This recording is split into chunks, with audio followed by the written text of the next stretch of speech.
কবর খুঁড়তেই বেরিয়ে এলো অবিশ্বাস্য এক দৃশ্য। গত রমজান মাসের ঘটনা।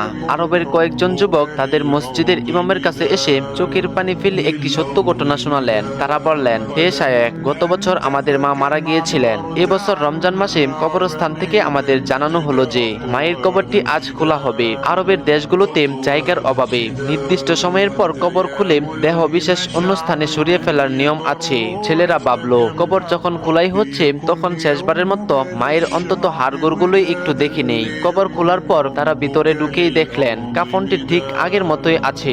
কাফন খুলতে তারা বিস্মিত পাথর হয়ে গেলেন। দাফন করার 1 বছর হয়ে গেলেও মাটি মায়ের শরীরের একটি পশম স্পর্শ করেননি। চোখ না কান থেকে শুরু করে শরীরের চামড়া ও মাংস সবকিছুই ঠিক তেমনটাই আছে যেমনটা দাফনের সময় ছিল।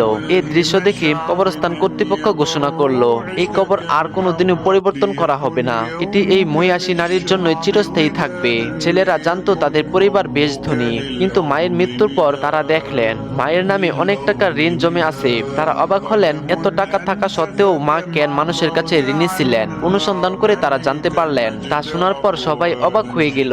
তাদের মা অত্যন্ত গোপনে একটি কাজ করতেন যা পরিবারের কেউই জানতো না। তিনি অনেকগুলো এতিম ও বিধবা পরিবারের সব খরচ চালাতেন। কখনো নিজের হাতে টাকা না থাকলেও তিনি মানুষের কাছ থেকে টাকা ধার নিতেন, যাতে এই অসহায় পরিবারগুলো অভুক্ত না থাকে। পরে নিজের সম্পদ থেকে সেই ঋণ শোধ করে দিতেন। মৃত্যুর আগে এভাবে কিছু ঋণ থেকে গিয়েছিলেন, যা পরে তার সন্তানেরা শোধ করে দেয়। আল্লাহর এই বান্দী মানুষের কাছে নয়, বরং আল্লাহর কাছে নিজের আমল কবুল করাতে চেয়েছিলেন। এই গোপন দানের কারণেই আল্লাহ তাকে দুনিয়াতে সম্মানিত করেছেন। নিজের প্রয়োজন ছাড়িয়ে অন্যের মুখে খাবার তুলে দেওয়ার প্রতিদান যে কত বড় হতে পারে, এই ঘটনা তারই প্রমাণ। মানুষের আসল পরিচয় তার সম্পদের